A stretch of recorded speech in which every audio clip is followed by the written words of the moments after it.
Olá!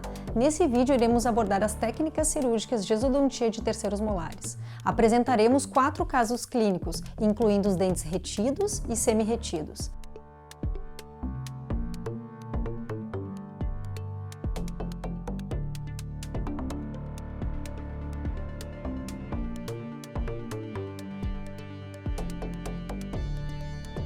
Lembrando sempre que as técnicas de incisão, osteotomia e odontosecção poderão ser utilizadas nos demais casos de exodontia por técnica aberta.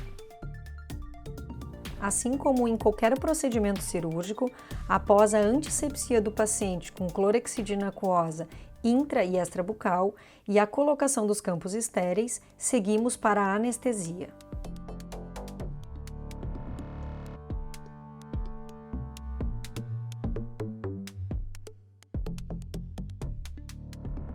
Para a realização da extração do siso inferior, precisamos anestesiar os nervos alveolar inferior, lingual e o bucal. Já para o siso superior, realizamos o bloqueio dos nervos alveolar superior posterior e palatino maior. Após nos certificarmos que a região está bem anestesiada, iremos iniciar a divulsão tecidual e exposição do nosso campo operatório através da criação do retalho mucoperiosteal. Para dentes parcialmente retidos, o ideal é iniciarmos com uma incisão envelope que se estende desde a região do terceiro molar, circundando a cervical dos dentes, sendo finalizada na papila mesial do primeiro molar. Se durante o transcirúrgico notarmos alguma dificuldade de visualização, poderemos, então, tornar a incisão envelope em uma L aberto, abrindo assim uma relaxante na mesial do segundo molar. A mesma conduta podemos ter para dentes inferiores parcialmente retidos, iniciando com uma incisão envelope e podendo ampliar para uma incisão em L aberto. Outra dica importante é quando vamos operar terceiros molares inferiores em boca. Por vezes, estes dentes não são tão fáceis de serem extraídos e, por isso, a dica é seguir o mesmo passo a passo de sisos parcialmente retidos, reduzindo assim as chances de fraturas radiculares indesejadas. Já nos casos de dentes retidos, precisamos de maior visualização do campo operatório e, por isso, indicamos uma incisão em L aberto. Ela é feita da mesma forma que a envelope, mas ao chegarmos na papila mesial do segundo molar, realizamos uma incisão relaxante que se estende cerca de 1 cm em direção ao fundo de sulco alveolar.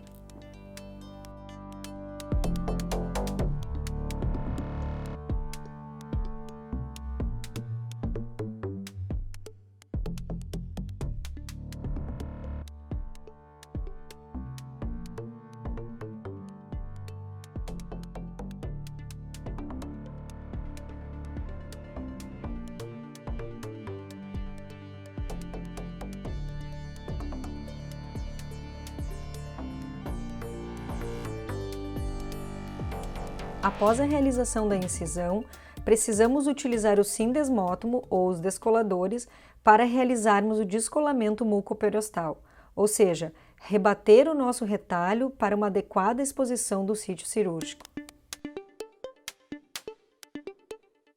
O descolamento se inicia sempre na porção mais anterior da incisão, que neste caso é a papila mesial do segundo molar.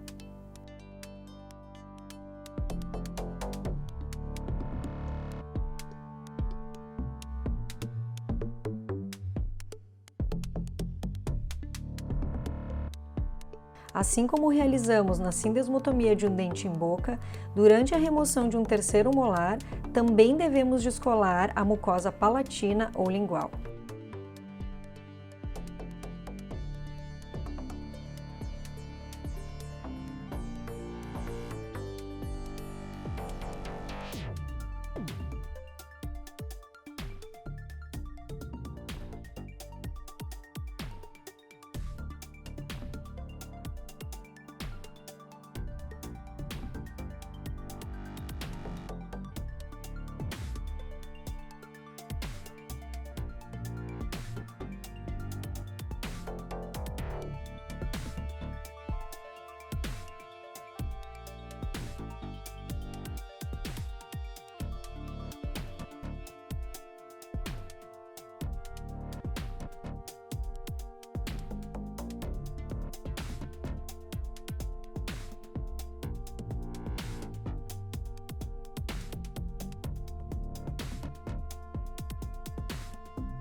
Com a exposição do sítio cirúrgico, iniciamos então a ostectomia da região.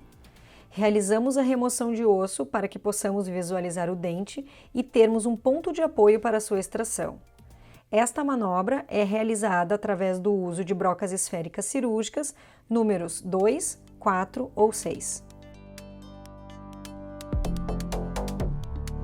No caso de dentes parcialmente retidos, após o rebatimento do retalho, provavelmente a coroa destes dentes não esteja mais coberta por tecido ósseo e, por isso, realizaremos a ostectomia ao redor da coroa dentária, criando uma canaleta entre o tecido ósseo e o dente.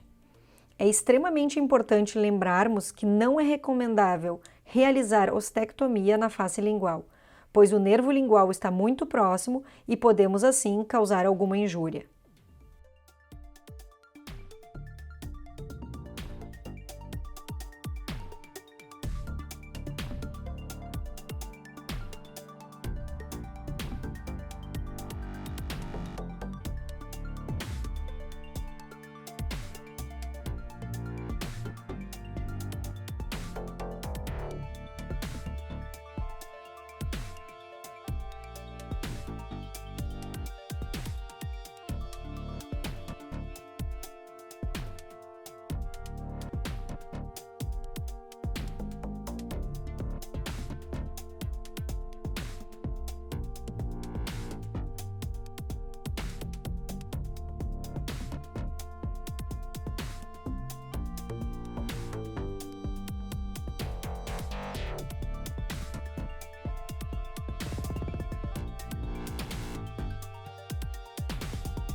Visto que o tecido ósseo da maxila é mais medular que o da mandíbula, no caso dos dentes superiores, podemos utilizar muitas vezes os próprios descoladores para a realização de ostectomia, principalmente no caso de dentes parcialmente retidos.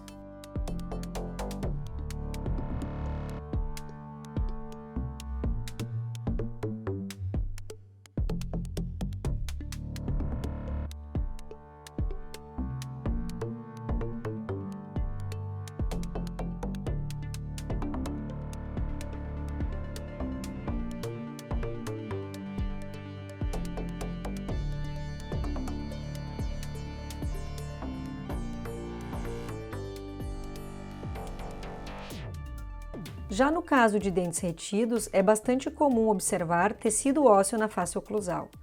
Portanto, iniciamos a ostectomia removendo esta porção inicial até expormos a coroa dentária e seguimos com a ostectomia mesial, vestibular e distal até criarmos uma canaleta abaixo da linha cervical ao redor de todo o dente, com exceção da face lingual.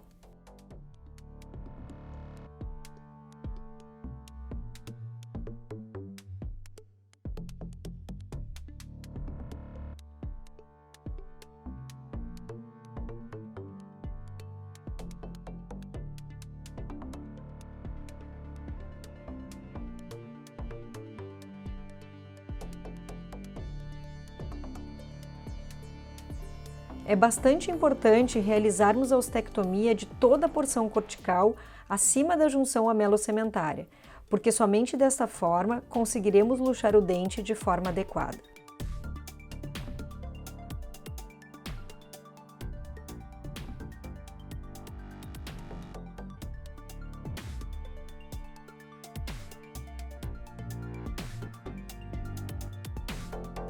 Após a liberação da coroa dentária e a criação de um ponto de apoio, partiremos então para a luxação do dente.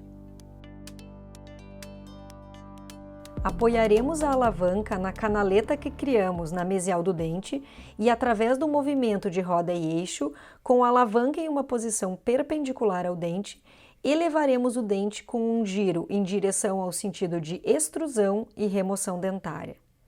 Uma luxada mais leve na canaleta vestibular também poderá ser realizada, mas é importante não aplicarmos muita força nessa região pelo risco de fraturas indesejadas.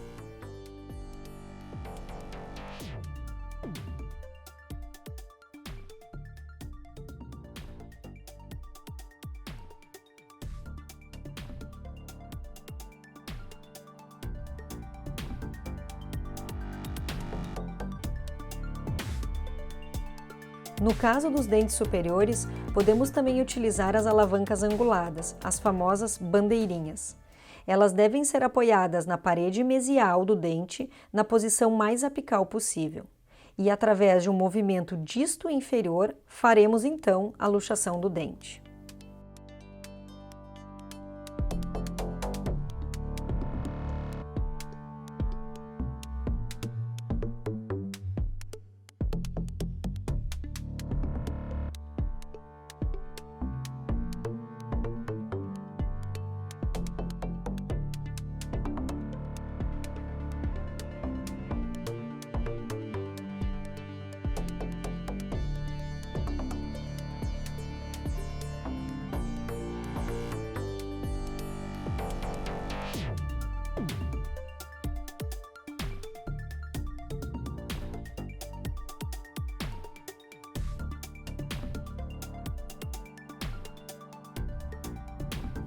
Se mesmo após a ostectomia observamos alguma resistência para a extração do dente, seja pelo seu posicionamento ou por alguma divergência nas raízes, devemos proceder à divisão deste dente. A odontosecção é a divisão programada do dente com finalidade de diminuir o volume e a resistência do mesmo, facilitando assim sua remoção. Ela pode ser realizada no sentido longitudinal, dividindo o dente em parte mesial e distal, ou no sentido coroa-raiz, dividindo em porção coronária e porção radicular.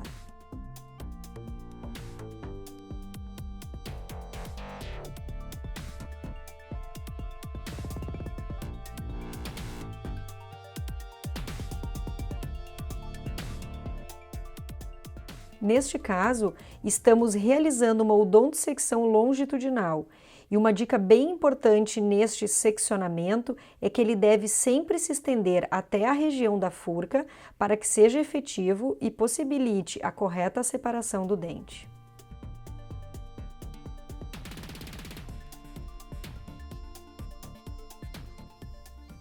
Podemos realizar com uma broca tronco cônica. No caso de peça de mão, a broca poderá ser 701, 702 ou 703, e no caso de utilizarmos alta rotação, a broca indicada é a Zecria.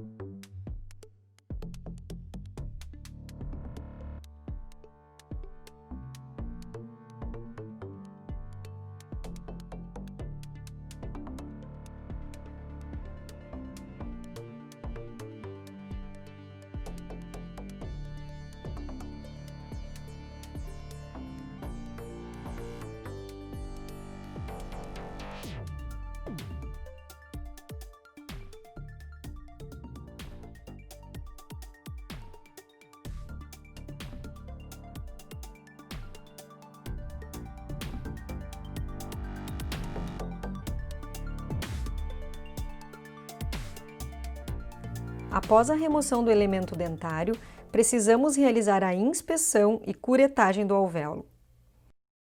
No caso de dentes retidos ou parcialmente retidos, iremos observar a presença do folículo pericoronário, que por vezes estará inclusive aumentado, indicando o desenvolvimento de algum cisto. A remoção deste tecido é essencial e, ao final do procedimento, o mesmo deverá ser encaminhado para exame histopatológico. Além da curetagem, devemos palpar o alvéolo para verificar qualquer irregularidade. Os bordos ósseos, onde foram realizadas as ostectomias, não podem estar cortantes e, por isso, se observarmos alguma superfície não arredondada, devemos regularizar com o uso de lima para osso ou brocas cirúrgicas.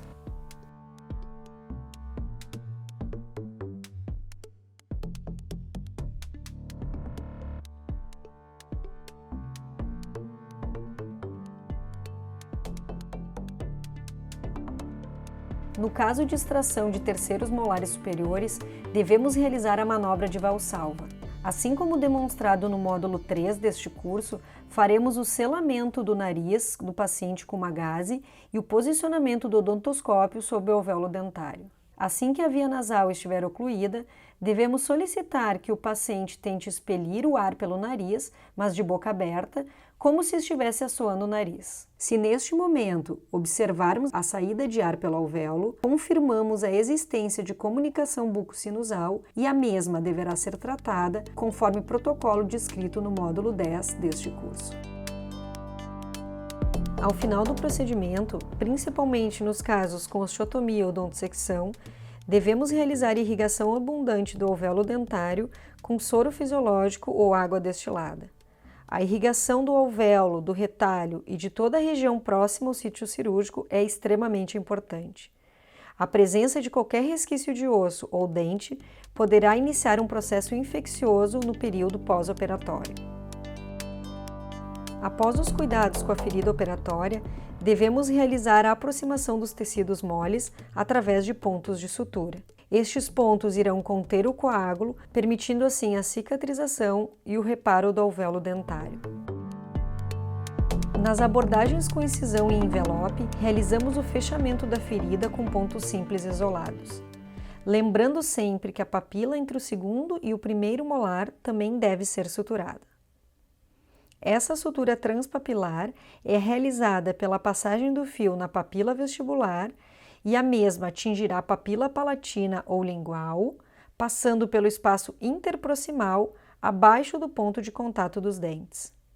Ao atingir a face lingual, passaremos o fio na papila e faremos o mesmo caminho pelo espaço interproximal para retornar à face vestibular, finalizando assim o ponto.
No caso de incisão relaxante, devemos sempre iniciar a sutura pela papila entre o primeiro e o segundo molar, realizando o mesmo ponto transpapilar descrito na cena anterior.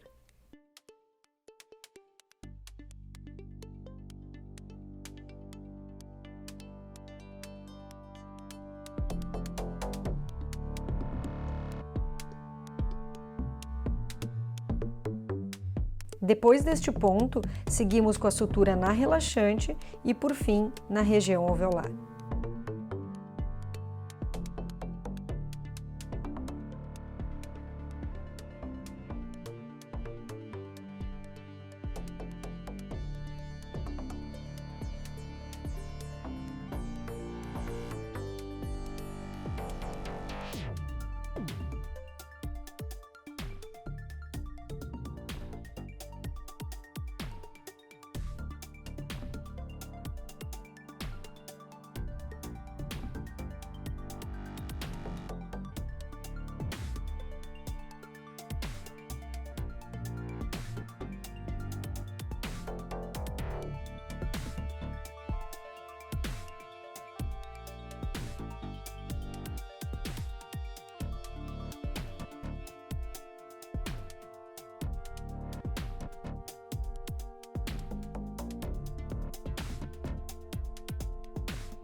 Após o término da exodontia, podemos comprimir o alvéolo dentário com o uso de gase úmida. Esta manobra nos permite o controle da hemostasia final.